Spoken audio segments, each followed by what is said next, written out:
जमीन से 480 फीट ऊंचे और 4500 साल पुराने इस पिरामिड्स के अंदर ऐसा क्या था जिसको सिर्फ देखने के लिए रिसर्चर्स ने एक रोबोटिक कैमरा पिरामिड्स के अंदर भेजा। एक जगह आकर रोबोटिक कैमरा रुक गया क्योंकि अब उसके सामने पत्थर का एक स्लैब आ गया था। रिसर्चर्स का मानना था कि इस स्लैब के पीछे जरूर कोई ऐसा राज छिपा है जो पिछले 4500 सालों से दफन है।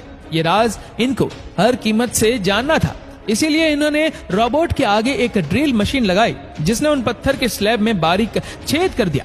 अब इन छेद के अंदर एक कैमरा भेजा गया जिसने स्लैब के पार एक ऐसा मंजर देखा जो पिछले 4500 सालों से किसी ने भी नहीं देखा था।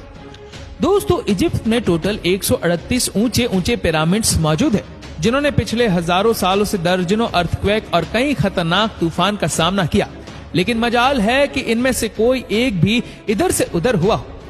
इनमें से सबसे ऊंचा और बड़ा pyramid the great pyramid of Giza कहलाता है और इस पिरामिड के बेस का एरिया 13 एकड़ है, यानी कि इस पिरामिड्स के अंदर 1-2 नहीं बल्कि 9 फुटबॉल ग्राउंड्स आ सकते हैं। एक एस्टिमेट के मुताबिक इस पिरामिड में 23 लाख बड़े बड़े पत्थरों का इस्तेमाल हुआ, जिनमें से कई पत्थरों का वजन 50 टन भी था।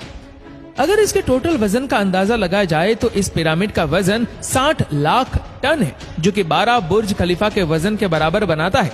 लेकिन इतने ऊंचे और आलिशान पिरामिड बनाने का आखिर मकसद क्या था? हजारों साल पहले जब इंसान के पास कोई टूल्स भी मौजूद नहीं थे, तब इन पिरामिड्स की दीवारों को कैसे लेवल किया गया होगा?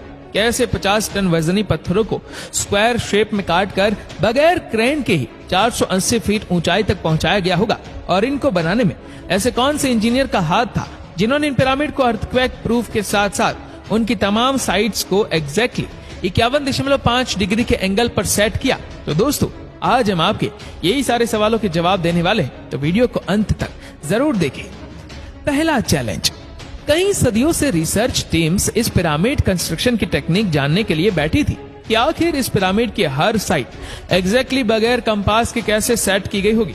तो कई एक्सपर्ट्स का मानना है कि उस टाइम के आर्किटेक्ट्स ने सबसे पहले ऐसी जमीन तलाश की होगी जो लाखों टन वजनी पत्थरों का वजन झेल सके। उसके बाद वो सितारे जिनकी मदद से अर्थ के पोल्स का पता पड़ता है, उनकी मदद से पिरामिड्स की हर साइड को मार्क किया गया, ना कोई कंपास और ना ही कोई ऑप्टिकल इंस्ट्रूमेंट।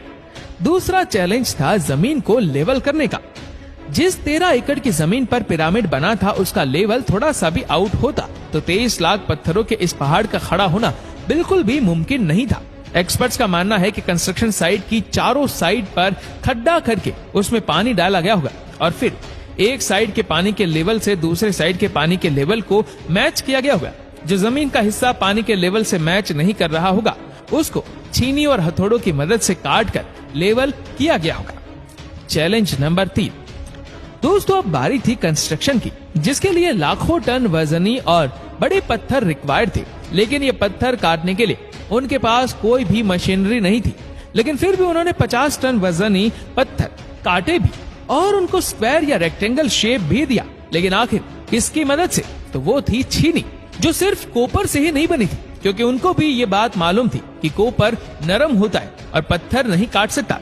इसीलिए इसमें एक केमिकल आर्सेनिक भी शामिल किया गया था और इस छीनी की मदद से कई घंटे की मेहनत के बाद बड़े बड़े पत्थर शेप में लाए जाते थे। Challenge number 4।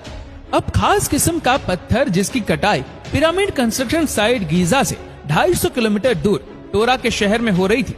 तो ये पत्थर गीजा तक कैसे ट्रांसपोर्ट किया गया होगा, जिसके हर एक पत्थर का वजन 50 टन था और ऐसे 23 लाख पत्थर सिर्फ एक पिरामिड में इस्तेमाल हुए थे। इतना ज्यादा वजन ट्रांसपोर्ट करने के लिए ना ही उस दौर में कोई जानवर काम आ सकता था और ना ही उनके पास ट्रक्स मौजूद थे, लेकिन फिर ये वर्कर्स और कश्तियों की मदद से किया गया। टोरा और गीजा के बीच में मौजूद नदी में बड़ी बड़ी कश्तियों में पत्थर लाद कर पिरामिड साइट पर पहुंचाए।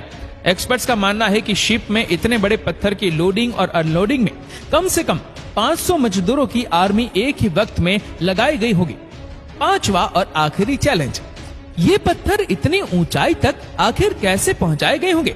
एक्सपर्ट्स का मानना है कि या तो ये स्पाइरल ट्रैक के जरिए या फिर जिगजैग तरीके से ऊपर गए होंगे, लेकिन ये बात तो तय है कि 50,000 केजी के पत्थर ऊपर मजदूरों की आर्मी की मदद से ही खींच कर गए होंगे।